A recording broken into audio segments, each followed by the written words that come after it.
lanjut absensi. Anis Fitria, Hendri, Hermawati, Lailatul Mubarakah, Nurhadila, Robiatul Adawiyah, Rutbatul Aliyah, Siti Alfiani, Siti Anissa,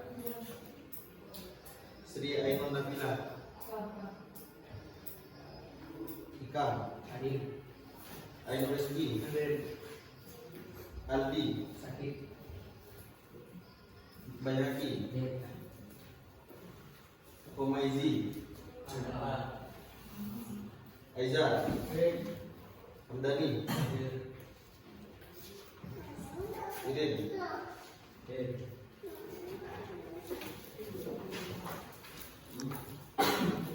Ramdan, Wafi, Habib, Zainur Rahman, Alfa, Abdul Rahman, Ahmad Zaidani. Oke, pada pembelajaran hari ini kita akan belajar mengenai kebugaran jasmani. Kebugaran jasmani adalah investasi untuk kesehatan dan produktivitas.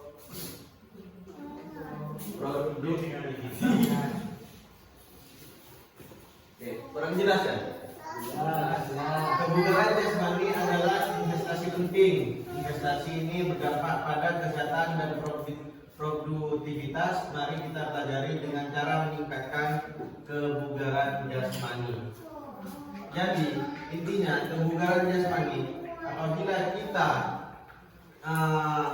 membuat tubuh kita sehat di masa-masa yang sekarang, ketika tua nanti kalian akan tetap menjalani hidup dengan sehat. Oke, lanjut slide 2. Definisi dan komponen kebugaran jasmani. Definisi kebugaran jasmani adalah kemampuan tubuh untuk melakukan aktivitas sehari-hari dengan efektif. Artinya, ketika kita melakukan aktivitas sehari-hari, kita tidak merasa lelah dan bisa mempunyai dan masih bisa melakukan aktivitas yang lain. Jadi komponen-komponen dalam kebugaran jasmani itu diantaranya ada 4 poin. Yang pertama, komponen kekuatan, daya tahan, kelenturan, dan komposisi tubuh. Ada berapa? 4. Yang pertama, daya tahan, kelenturan, komposisi tubuh. Oke, lanjut. Nah, di sini manfaat kebugaran jasmani secara fisik dan mental. Di antara manfaatnya ada 3. Yang pertama, fisik. Yang kedua, mental. Ketiga, kesehatan. Yang pertama mengenai tentang manfaat kebugaran jasmani di fisik. Meningkatkan kesehatan jantung dan paru-paru, mengurangi risiko penyakit kronis seperti diabetes. Jadi saran dari saya, jangan luangkan waktu untuk berolahraga. Yang kedua, mengurangi stres dan meningkatkan suasana hati, meningkatkan kualitas tidur dan konsentrasi. Jadi kalau kita rajin-rajin berolahraga, hati kita, tubuh kita akan merasa rileks atau tenang. Nah, yang ketiga, meningkatkan interaksi dan membangun relasi, memperluas lingkungan pertemanan. Jadi usahakan kalau kita berolahraga jangan sendiri-sendiri agar kita bisa termotivasi kepada teman-teman yang lain. Oke, lanjut. Mengukur tingkat kebugaran jasmani. Jadi dalam pembelajaran kebugaran jasmani, jadi ada tolak ukurnya. Yang pertama dapat kita ukur dengan menggunakan tes lari, tes kelenturan, dan pengukuran komposisi tubuh. Ada berapa? 3. Pertama tes lari, kedua dan yang terakhir pengukuran komposisi tubuh. Tes lari mengukur daya tahan kardiovaskular atau daya jantung kita kuatnya sampai mana. Terus yang kelenturan mengukur kelenturan tubuh. Yang masih kaku itu berarti kurang masuk pada konsep kebugaran jasmani. Yang ketiga, pengukuran komposisi tubuh mengukur presentase lemak tubuh. Jadi nanti kalau sudah seimbang maka dapat diakui kalau tubuh kalian masuk pada kebugaran jasmani. Terus yang kelima, jenis-jenis latihan untuk meningkatkan kebugaran jasmani. Yang pertama itu kardio, kekuatan dan kelenturan. Menu latihannya itu kalau kardio seperti lari, bersepeda, berenang. Terus yang kedua kekuatan, angkat beban. Untuk melatih kekuatan, contohnya angkat beban, angkat barbel, tuh 2, 3 dan seterusnya. Terus push up dan squat. Terus yang ketiga untuk melatih kelenturan seperti yoga, stretching dan lainnya. Terus selanjutnya, oke, perancang program latihan yang efektif. Jadi kalian agar terus konsisten untuk melakukan latihan kebugaran jasmani pada diri kalian, yang pertama itu kalian tentukan tujuan kalian. Terus pilih latihan. Yang keempat, yang ketiga, buat jadwal dan evaluasi. Contohnya, tentukan tujuan kalian. Misalkan kalian mau menurunkan berat badan, targetnya sampai mana? Terus yang kedua, pilih latihan yang sesuai.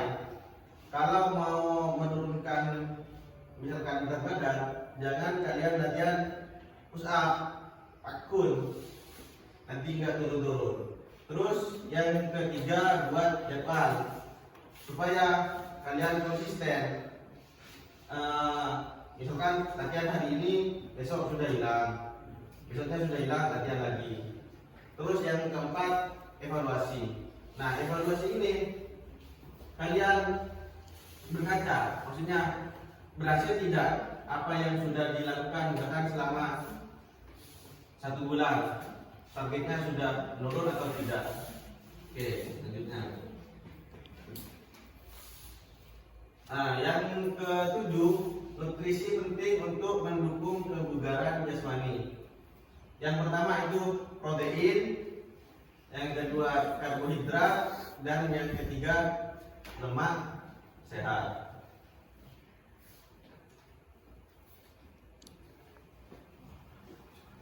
Nah, jadi di dalam konsep kebugaran jasmani ini tidak hanya disuruh kalian untuk berolahraga secara terus-menerus, akan tetapi juga diperlukan untuk recovery atau istirahat. Tidur yang cukup, minimal dalam 24 jam kalian istirahat itu yang efektif itu 8 jam. Oke. Nah, ini adalah tips-tips untuk mempertahankan motivasi dalam berolahraga. seperti yang kakak tadi sudah katakan, yang pertama itu tetapkan tujuan kalian. Buat tujuan yang realistis supaya kalian tetap konsisten dalam menjalani hal tersebut. Yang kedua, cari teman. Artinya selain kita berfokus untuk pada diri kita sendiri, kita ajak teman supaya lebih semangat lagi untuk berolahraga. Yang ketiga, variasi. Jadi jangan cuma di satu porsi latihan saja, biar kita tidak bosan. Oke, lanjut. Nah, kenapa judulnya tadi kebugaran jasmani adalah investasi bagi tubuh kita? Ketika kita sudah menanamkan hal yang baik pada tubuh kita, nah, ketika kita sudah tua nanti, kita akan merasakannya. Artinya tak ketohon. Oke, ini kebugaran jasmani sepanjang hayat. Kesimpulannya adalah kebugaran jasmani adalah investasi berkelanjutan, investasi waktu dan tenaga untuk kesehatan kalian. Paham? Oke, jadi materi untuk kebugaran jasmani sudah selesai. Saya berharap kalian sudah mengerti. Oke, jadi sekarang lanjut pada pertanyaan-pertanyaan. Pertanyaan yang pertama, apa yang dimaksud dengan kebugaran jasmani? Coba Anis. Kebugaran jasmani adalah kemampuan tubuh untuk melakukan aktivitas sehari-hari dengan efektif. Oke, betul. Betul. Betul atau tidak? Betul. Berarti dia memperhatikan. Oke, selanjutnya soal yang kedua. Pertanyaan yang kedua. Apa manfaat kebugaran jasmani? Coba Ikam. Fisik. Ada berapa manfaat kebugaran jasmani? Yang pertama Ada 3. Oke. 1 fisik, 2 2 mental, 3 sosial. Oke, betul? Oke, selanjutnya apa saja latihan untuk kebugaran jasmani? Habib, ada 3. Yang pertama Kardio, yang kedua kekuatan, kelenturan, yang ketiga kelenturan. Oke, betul ya? Oke, yang terakhir. Apa saja, bagaimana cara kita untuk efisien dalam melaksanakan kebugaran jasmani? Aizal.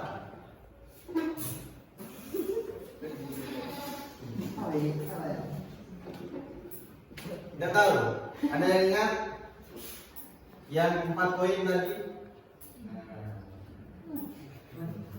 Tidak ada. Oke, yang pertama itu tentukan Tujuan. terus yang kedua Pilih pilih latihan. latihan, yang ketiga Buat jadwal. dan yang terakhir Evaluasi. Oke. Sudah paham semua? Paham atau tidak? Oke, jadi kalau sudah mengerti semua, saya akhiri. Kurang lebihnya mohon maaf. Akhirul kalam. Wassalamualaikum warahmatullahi wabarakatuh. Waalaikumsalam.